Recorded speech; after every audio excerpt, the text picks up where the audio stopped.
It's a new day dawning. The time is at hand where the glory of the Lord will be revealed to every man. Open the door. Open the door. Open the door. And let the King of Glory in. Open the door. Open the door. Open the door. And let the King of Glory in. All right, turn up the volume, turn up the volume. Leap wide, you heavenly gates. Prepare the way of the risen Lord. The Apostle John was on the island of Patmos. He was in prison for the testimony of Jesus Christ. And he heard a sound behind him. He said, I looked. There was a door standing open in heaven. And I heard a voice which was like a trumpet speaking with me, saying, come up here, and I will show you the things which must take place. That's what we need, my friends. We need a heavenly perspective of the things that are going on in the world around us. The things that the Word of God foretold us would come to pass. Those things which are taking place even now as I speak. That is what this broadcast is all about, discussing the issues of the day and discerning the times in which we live from a biblical perspective and worldview. Good afternoon, everybody. Anyway, here, what you are about to hear is the fusion of heart, mind, and soul, and I am penetrating the unseen powers of darkness by simply speaking the light of truth, and I am sending powers and principalities into frothy fits of frenzy, and I'm having a lot of fun doing it. So again, good afternoon, everybody. Good afternoon, everybody. I don't want to trip over my words. I'm just so excited today. I've just been in such a jovial and joyous mood all day long, even though I got some heavy stuff on my plate for today. But hey, do me a favor. If you are listening to Open Up the Doors and you're able to, go over to my Open Up the Doors Facebook page at facebook.com/FaithFM91.7. I am streaming live over on my Open Up the Doors Facebook page. Join in the conversation there. Let us know where you are, where you're watching from. And for those of you on Facebook, please interact as much as possible with comments. And you know, if I share something during the broadcast, I'll try and keep a watch on my comment stream and answer any of the questions you might have. Or comments that might be pertinent and useful to the conversation. We want to have a conversation here on Open Up the Doors. If you'd like to email me, you can email me at ajwhite777@icloud.com. That's ajwhite777@icloud.com. And for those of you who are outside of the FM broadcast area, all across the fruited plain and all around the spherical globe, you could, if you'd like to listen to Faith FM on your mobile device, your iPhone, your iPad, whatever your mobile device might be, we do have a free app, Faith FM app, that you can download at the HamptonsChristian.com website. That's the hosting church of Faith FM. That would be at www.HamptonsChristian.com, and download your Faith FM app so you can listen to Christian broadcasting from the East End of Long Island 24/7. I got to tell you something. Moving on, let me get into my broadcast here. Oh my gosh, I got to tell you, folks. Yesterday, my head was spinning. I was really perplexed yesterday. I got to be honest with you. I was doing all kinds of reading and researching, and I didn't know where to bring. I really didn't know where to bring this week's broadcast. I actually, to be honest with you, I've got 3 other broadcasts already outlined. But I didn't feel a release in my spirit. I just felt like I needed to go in a different direction. So there I was, thinking I had something prepared, and then I was like, I didn't feel a release in my spirit to broadcast today what I had worked on previously. And I was just, there's so much going on. And that's just the thing. There is just so much going on. And at one point, like I said, I was really, oh man, I was just praying, God, what do you want me to share today? My wife comes walking down into my office at one point. I'd been down there most of the day, like I said, just reading different articles and researching some things I was investigating, because I don't like to bring forth any kind of reporting or information without vetting it the best I can. And there are some things that I am still looking into. But she comes walking down to my office, and she says to me, you need to take a break. And I'm like, why? She just stared at me. She goes, you need to take a break. I went, why? She goes, go look in the mirror. I said, what's the matter? She goes, you look like you're deer in the headlights. You look totally catatonic. You look like your eyes are glazed over. And I'm like, well, I'm studying, I'm reading, I'm researching. She's like, come upstairs and take a break. My head was ready to explode. And the thought popped into my head. Oh, man, there's so much information. It's like we're at the point of critical mass and it's going to explode. And all of a sudden, the light bulb went off in my head. Are we approaching critical mass? Because there is so much to discuss. And I had that thought, we're at the point of critical mass. Are all the converging and conflicting issues that are plaguing and endangering our nation about to hit critical mass? From the state of New York to the state of California, my friends, America is rapidly approaching critical mass. From the border wall crisis to the so-called government shutdown, to Nancy Pelosi seemingly trying to call off the State of the Union address, to rogue activist federal judges who rule according to their own political biases and not the Constitution, to the asymmetrical warfare. See where I'm going with this? There's just so much going on. We've got this asymmetrical warfare that's being waged against us by Russia, China, Iran, and others as well, that is quietly being ignored by the mainstream media.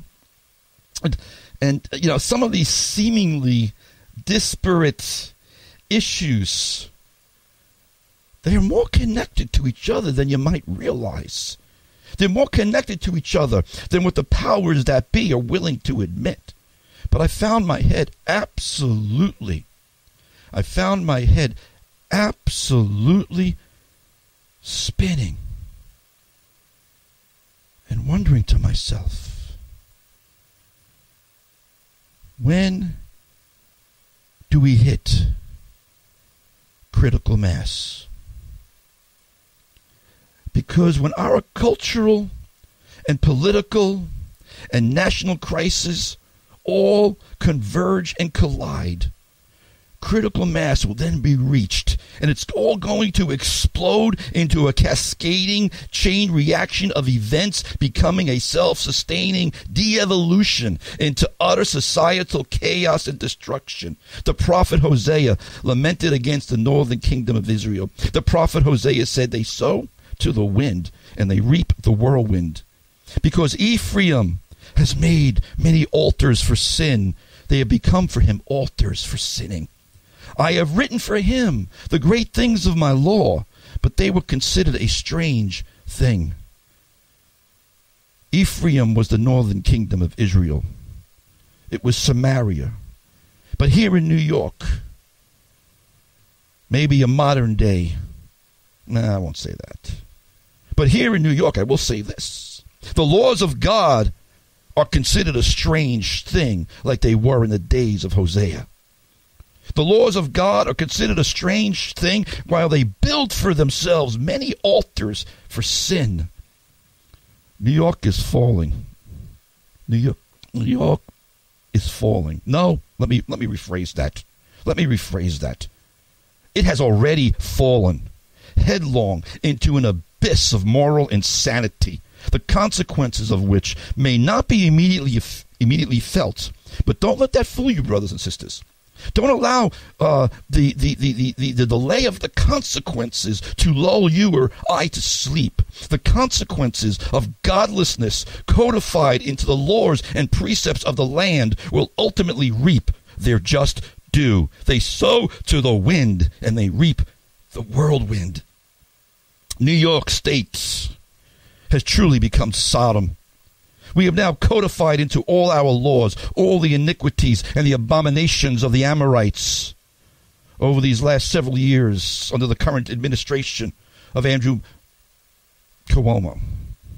From gay marriage to transvestism to the most liberally egregious shedding of innocent blood that he's trying to pass in this new RHA Act, which I'm going to get into in a moment. But I find myself, as I'm looking at all these things, I find myself saying, crying out, how long, O Lord?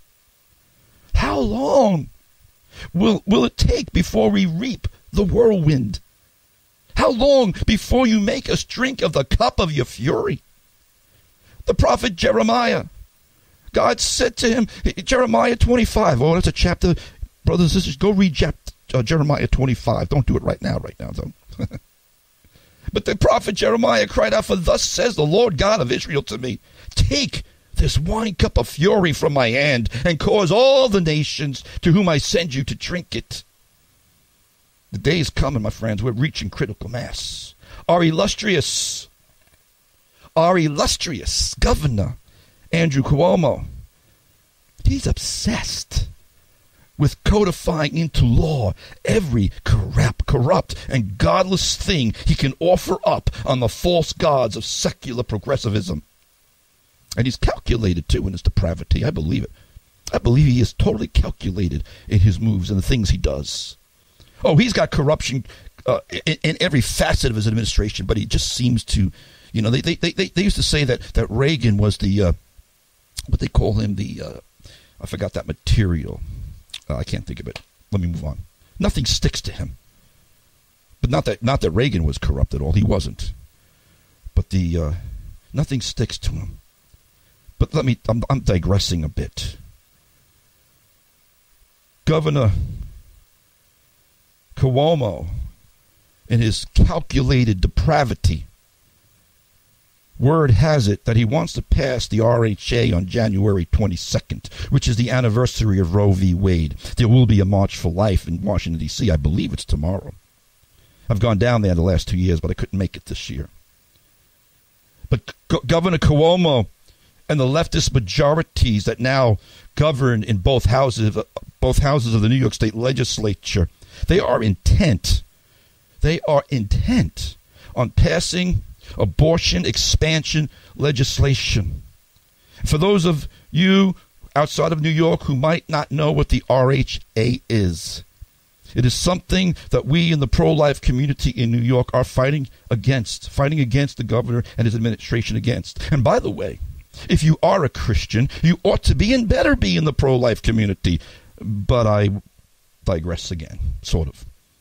But what is the RHA that Governor Cuomo seems to be just so giddy about?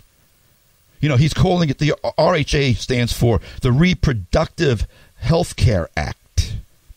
The Reproductive Health Care Act. It's just another euphemistic usage of words for the act of murder. The proposed Reproductive Health Act. Oh, it sounds so benign. But here's some of the bullet points of interest in this horrendous act that he's trying to push through and pass. The proposed Reproductive Health Act would eliminate the requirement that abortions be performed only by licensed physicians. Let that sink in. Abortions may be performed by non-doctors. I mean, abortions are bad enough, but now they're going to be allowed to be performed by non-doctors? Will I be able to go to my dentist? Oh, wait, no, the dentist, he's a doctor. Folks, if this bill passes, we will have more abortion clinics in the state of New York than we have 7-Elevens. The RHA will take abortion-related crimes. Here's another doozy. RHA will take abortion-related crimes off the books in cases where pregnant women miscarry after being assaulted. So, in other words, ladies, if you are pregnant and get assaulted and lose the baby, you will not be able to find justice for the loss of your child. Think about that. In most states, if a pregnant woman gets assaulted and has a miscarriage, the criminal justice system will prosecute for homicide against the baby. That's being taken off the books under this new RHA Act. The RHA will unambiguously establish a state law right to abortion after more than 24 weeks gestation, which is the current law. In other words, abortion will be available right up until the time of birth for any reason whatsoever. Of course, they cloud it in the language of necessary to protect the patient's life or health, which of course is a bogus statement because it's really never necessary in this day and age with the type of medicine we have. If you're in the 9th month of pregnancy, ladies, you know, those of you who have children, if you get sick, they can do a C-section. They can take the baby. There is absolutely no reason whatsoever on God's green earth that anyone should be able to abort a baby, well, not only any time, but especially at birth time. That's infanticide, period. Right up to the time of birth in New York State. This governor is bringing forth the most liberal and most progressive abortion rights in all of the country, I do believe. I don't think anybody's going to be, I don't think any other state is going to be more liberal and more progressive when it comes to abortion than New York, which of course kind of makes sense in some ways because New York State was the first state in the union ever to legalize abortion in the first place. But now we've come, whatever it's been, 40-something years, 45, 46 years, whatever it's been, we've gone down the slippery slope all the way. But the Reproductive Health Act will repeal existing protections for viable babies who are born alive following failed abortions.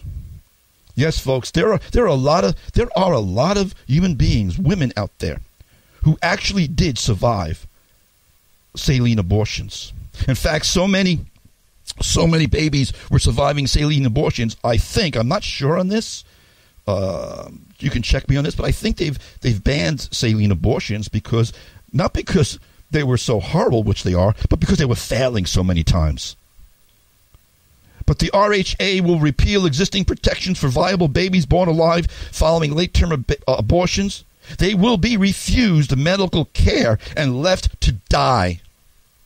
People like Gianna Jessen, who just this past week was on the March for Life New York radio show this past Monday. Go on over to the March for Life Facebook page if you didn't watch that broadcast with Gianna Jessen. It was a great broadcast with a great testimony. But people like her, Gianna Jessen and Melissa Odin, another survivor of a botched abortion, who are women today fighting for pro-life. Oh man, I went looking up. I told you I did a lot of research the other day, but I went looking up on some of the leftists pro-abortion blogs, and they mock and ridicule these people.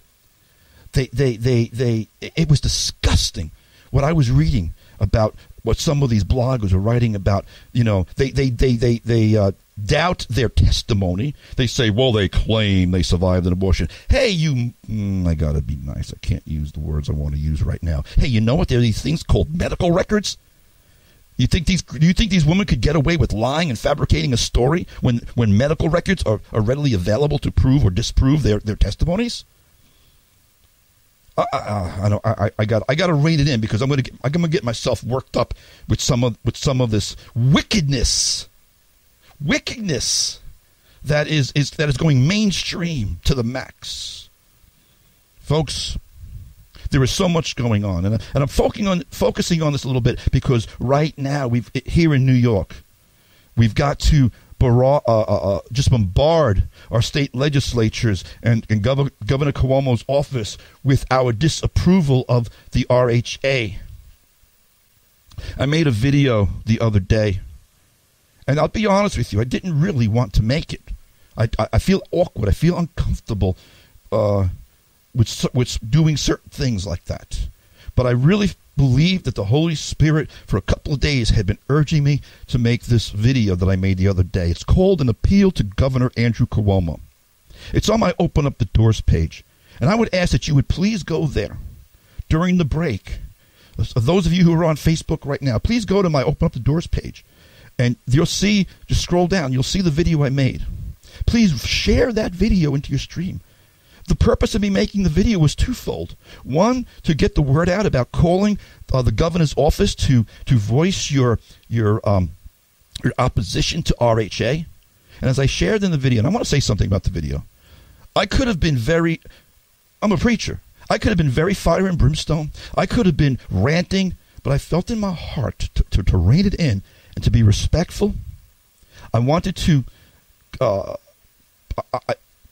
in the video, I come across in a very reserved manner on one hand, but on the other hand, feeling I needed to share the biblical truth. I was respectful, but I was firm in delivering biblical truth to Mr. Cuomo, because I said the video's got there's a twofold purpose for the video. One, to get the word out there, to call. The phone number is on there to call. I'll give you that phone number in a second as well.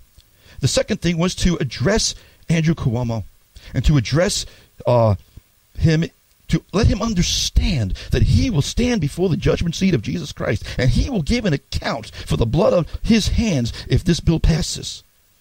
That we all must stand before the judgment seat of Christ, and we will all give an account. But as a ruler of the people, the Bible says a ruler of the people must rule in the fear of God.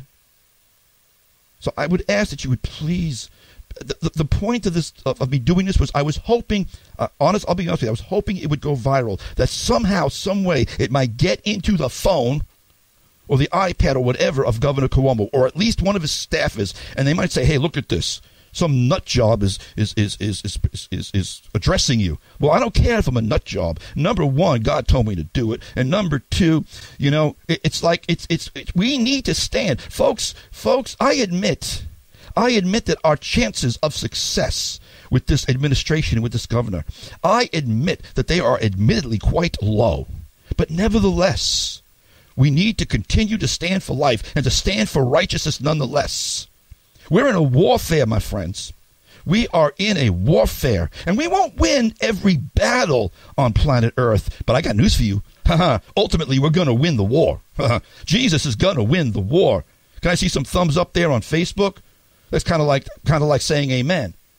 We might not win every battle. In fact, there's going to come a time when this world's going to go through all hell, and tribulation's going to break out, and the Antichrist is going to wage war on the saints, and it's going to be seeming like we're losing. But it's just part of the process, because ultimately we win. But folks, even though in this arena, because I shouldn't digress too much down that path, but even in this arena going on right now in the state of New York, I would also like to ask those of you who are listening to this broadcast right now, you might not live in New York, but maybe there's a lot of people in your friends directory there on Facebook.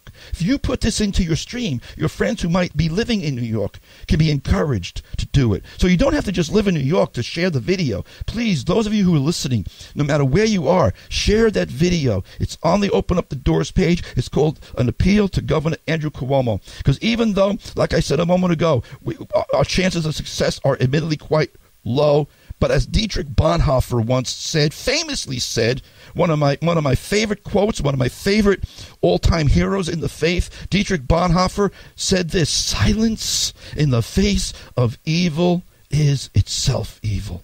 Not to act is to act. Not to speak is to speak.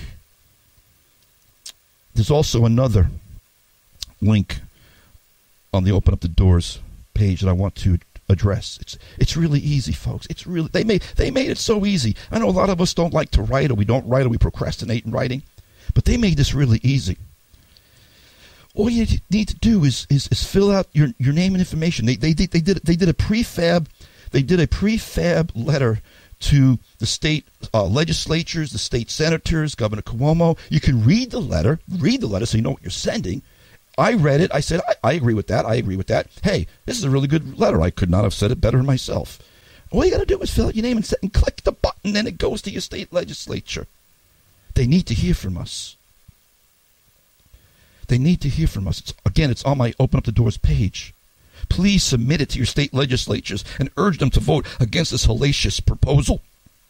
The church, my friends, the church on Long Island, where I live, and as New York as a whole, we need to wake up from our religious slumber and start speaking up. And of course, that goes for the whole church all across the fruited plain as well. But we've got an issue that's going to come up in the days ahead, and we've got to bombard Albany. So pro-life folks in New York, before I take a break, and I'm going to take a break right now, but pro-life folks in New York, please call Governor Cuomo and tell him no to RHA. You can call 518-474-1041.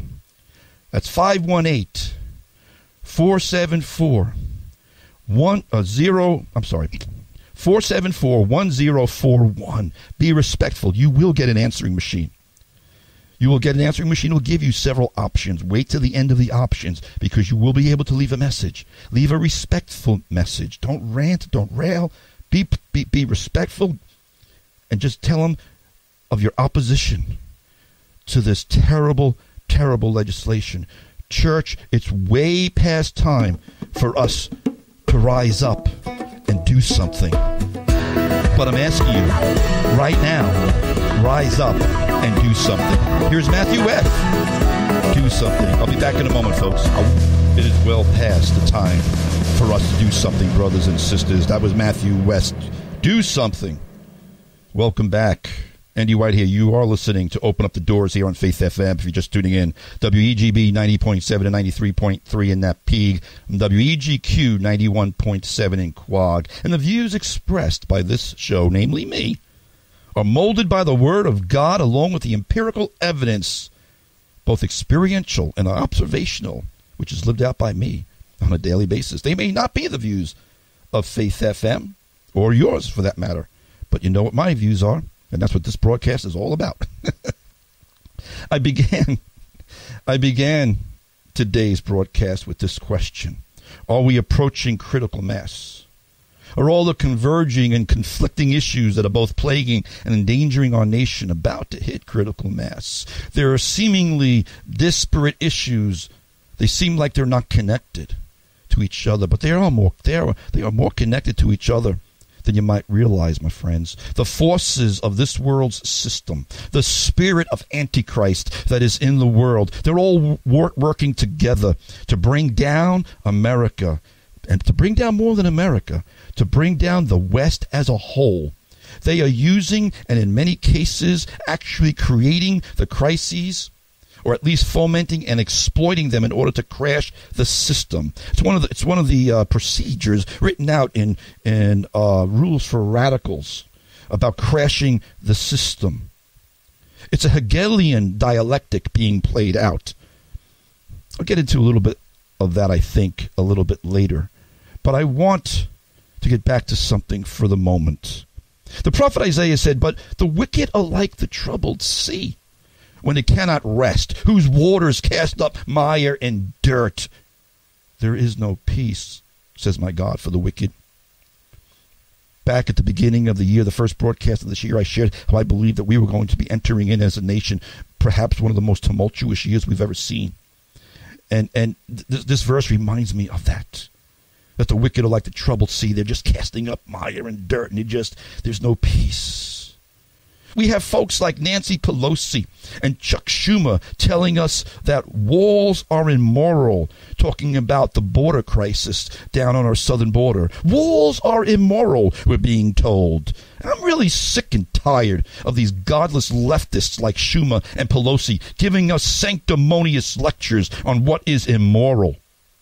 I'll tell you what is truly both immoral and depraved is the murdering of innocent babies in the womb right up to the time of birth.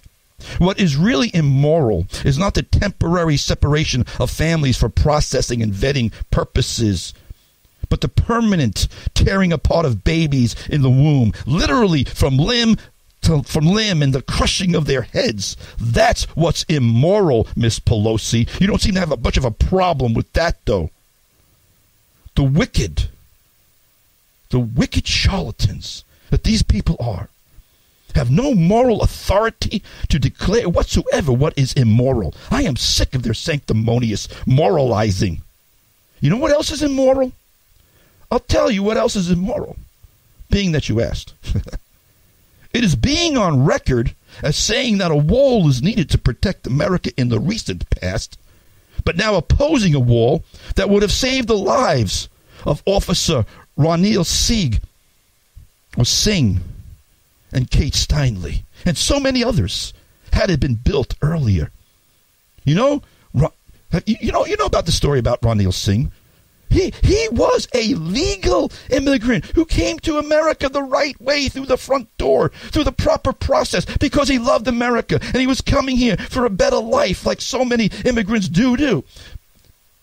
But he did it the right way, and he wanted to be a police officer. This story is tragic, and here is the polemic. Here is the thesis and the antithesis. I talked a moment ago about the Hegelian dialectic. Well, here we have it right here in this tragic story. What happened to Ranil Singh? This legal immigrant who did everything the right way, was a police officer and loved, and he was murdered by an illegal migrant. Thesis, antithesis. But let's use this conflicting juxtaposition between the right way and the wrong way, but we will use it to create a preconceived, predetermined desire, and have the synthesis of the good and the evil. The synthesis.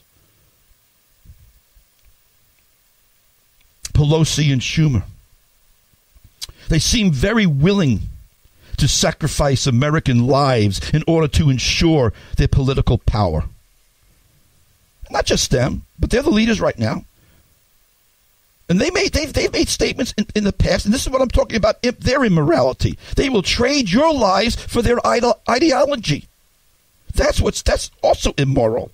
Schumer says he wants the symbol of the U.S. to be the Statue of Liberty, not a wall. But that wasn't his position in the past. Schumer now says that what the Obama administration did, that he was for then. Schumer now says that the Obama administration practices that the present administration has continued are not compassionate. But here's what he said before, quoting Chuck Schumer, quote, "Illegal immigration is wrong, plain and simple.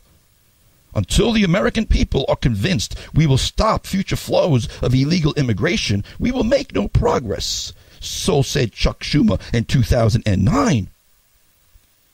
Former President Obama in 2005, "We simply cannot allow people to pour into the United States undetected, undocumented, and unchecked." Well, if it was right then, why is it wrong now?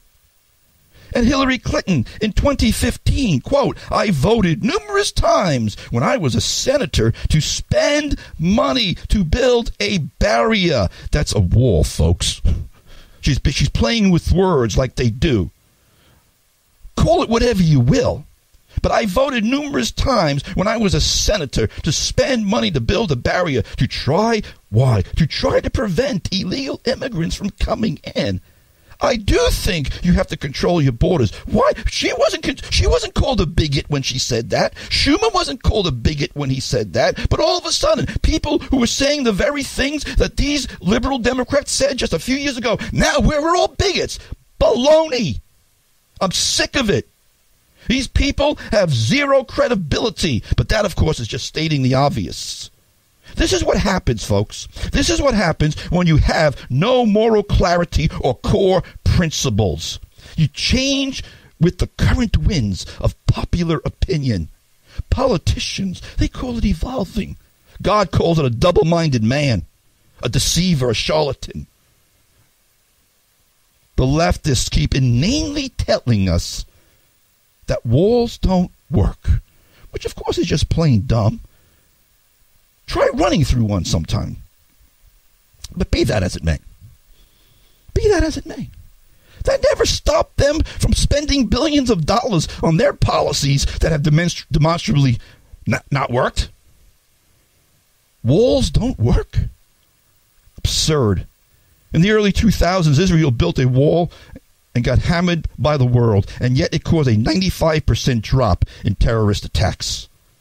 Talk to the border agents on the border who actually work there right now, who are begging for a wall because they know it works. Once again, it is nothing less than rank hypocrisy and partisanship on display, with the end result being the harming of normal American citizens. who are left who are caught in between the power struggles. Yesterday, in the Washington Examiner, just yesterday, ranchers and farmers near the U.S.-Mexico border have been finding prayer rugs. You know what prayer rugs are? They're used by Muslims, by Islamists. But they've been finding prayer rugs on their properties in recent months, according to one rancher who asked to remain anonymous for fear of retaliation.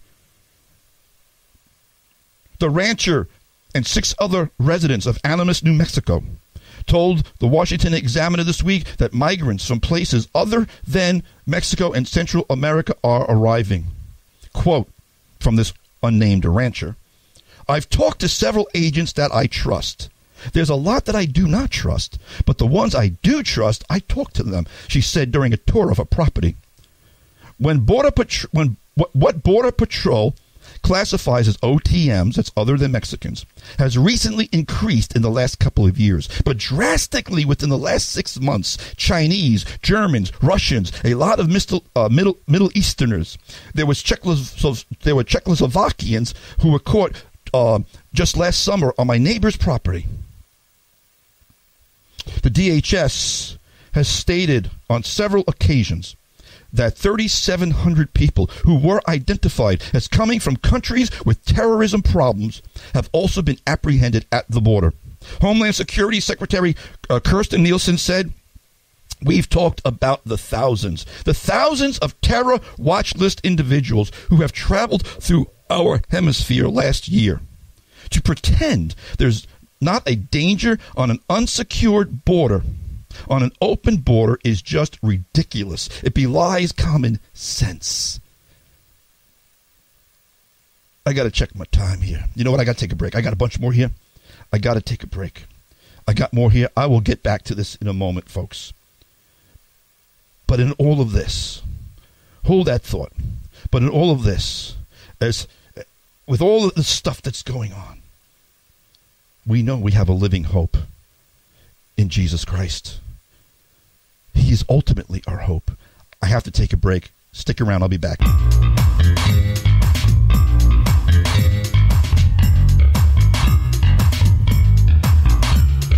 The fusion of heart, mind, and soul. This is Open Up the Doors with Andy White here on Faith FM. WEGB 90.7 and 93.3 in Napneek. WEGQ 91.7 in Quad. Broadcasting from the east end of Long Island on a beautiful January day, though it's cold outside. Hey, folks, for those of you who are just joining in, maybe you're catching the tail end of the broadcast, I am broadcasting live on Facebook Live at my Open Up the Doors Facebook page at facebook.com/faithfm91.7. Please join in the conversation over there. Let us know where you're watching from. Join in the, just if you want to shoot me any questions or any comments that are pertinent to today's discussion, please do so. You are more than welcome. I only have a few minutes left, and I want to get back to some of the things that I've been talking about that I believe we're reaching critical mass here in the United States of America and in the whole world. Actually, of course, we've been talking about the conversion throughout the past year or two, the conversion of prophetic events that are going on, and all of these social ills, all of these societal and cultural wars. They're all part of it. They're all part of the spirit of the age. They're all part of the zeitgeist and the powers and principalities that are working to bring us closer and closer, ultimately, to the day of the Lord. I digress a little bit, but I'm saying that for this reason. Things that seem like they're not connected, they really are connected when you see them. Last night, getting back to this border crisis, before I move on a little bit, I was watching The Five, and Juan Williams said something that really just irked me. Again, he's just spouting the talking points of the liberals. He's spouting the talking points of the left. But he said this last night. He said people are demonizing these poor Hondurans who love America and just want to pursue the American dream. And I shouted at TV, Juan, no way, Juan. We're not demonizing poor Hondurans. We're talking about terrorist and cartel members who are mixed in the crowd there.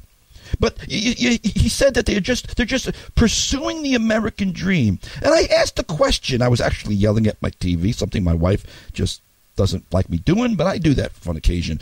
I said, Juan, if they love America, then why are they carrying Honduran flags? Usually when you've got what's the word I'm looking for? A horde of people running towards your border with a foreign flag, that's called an invasion. It's not called immigration. If they're loving America so much, then why are they carrying their Honduran flags? Why aren't they waving American flags if they love us so much? They're carrying the flags of their own country. If you're so proud of your country, stay there and fix the problems there. I know you got problems there, but fix them. Leftists, this is the thing that just irks me all the time. Leftists tell us on the one hand, the Blame America First crowd, they tell us all the time, it's America's fault for interfering in the affairs of Central America and Honduras and Guatemala. It's America's fault that they're in the condition they're in. And then in the next breath, they say we need to pump more money into their coffers. We need to give them money. We need to give them aid. Except we've already been doing that to the tune of millions, if not billions, of foreign aid. Billions of dollars. So on the one hand, they're blaming America for the problem. On the other hand, it's saying pump more money into the problem. Right. These leftists are mind-numbed automatons, just spewing out the drivel. It's drivel of their mindless ideology. It's sophistry on steroids, my friends. This caravan carnival show, these people from Honduras, let me tell you something.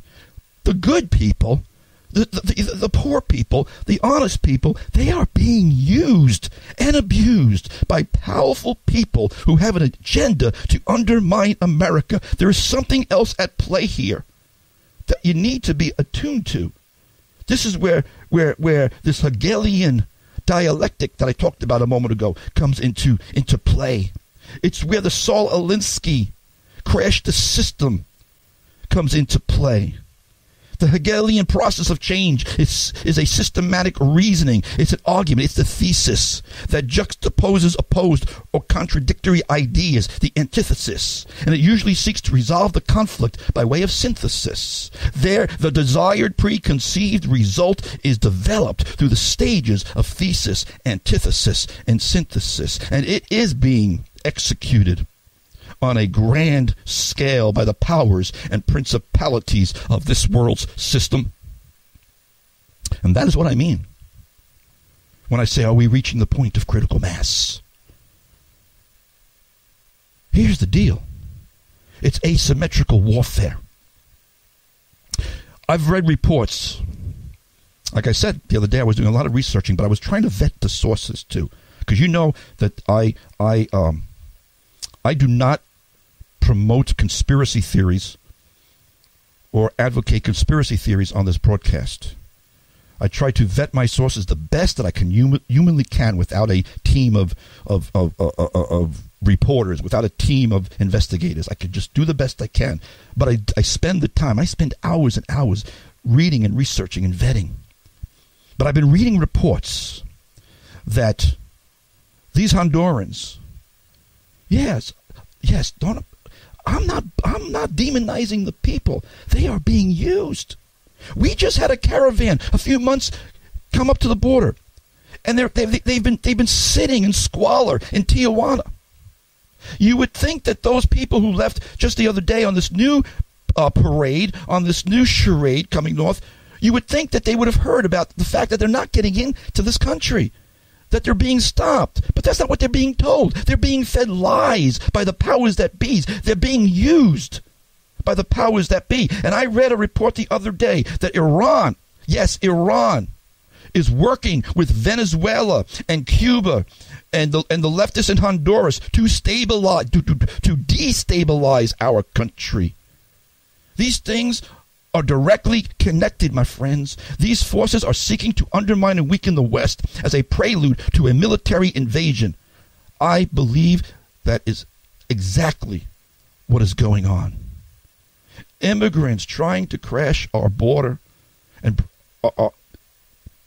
the powers that be, let me say that again, they are trying to bring unrest. They are trying to bring upheaval to our nation, and it's working. I'm not saying that these individuals coming up, these women, these kids, of course they don't know what's going on, but they're being used, they're being abused by those who are sponsoring these caravans. These poor people, many of them, they are innocent in their desire for a better life. I understand that. But they're being lied to at the point of origin, at their point of origin, and they're being exploited by our enemies, my friends. The enemies of our nation are using these immigrants to crash our border, to bring unrest and upheaval to our nation. And that is exactly what the enemies of America want. And they're doing it through so many different ways and means. America's enemies, China, Russia, Iran, to name a few. Just to name a few. They are waging asymmetrical warfare on us. Through propaganda and through other various means, they are both fomenting and exploiting a culturally divided nation. Somebody's commenting here on Facebook. I don't know what they're answering. They're making a statement. I don't know. They're answering somebody else. But Jimmy Mesita is making a good point. He says they're going to crash our economy because we cannot handle all of them at once. It's too much of an influx of people, which is why you're supposed to control your borders. That's exactly right. You know, we can't save the entire planet. Even when it comes to our own giving as Christians, I feel so overwhelmed. I've shared this before. There's so much need out there. But we are $30 trillion in debt, people. And now we got radicals. I'm running out of time. But now we got radicals like Alexandria Ocasio-Cortez. Yes, that's her name. And others, radicals, who are going to bankrupt our system even more if they get their way. They want to crash the system. It's the Saul Alinsky Hegelian dialectic. And I just have one question left as I watch all these things on a daily basis and my head is getting ready to explode. My only question remains, are we approaching critical mass? Folks, please share this in your Facebook streams, this video. I gotta go. Thanks for joining in to this week's edition of Open Up the Doors. I will be back next week. Same bat time, same bat channel, Faith FM. God bless you.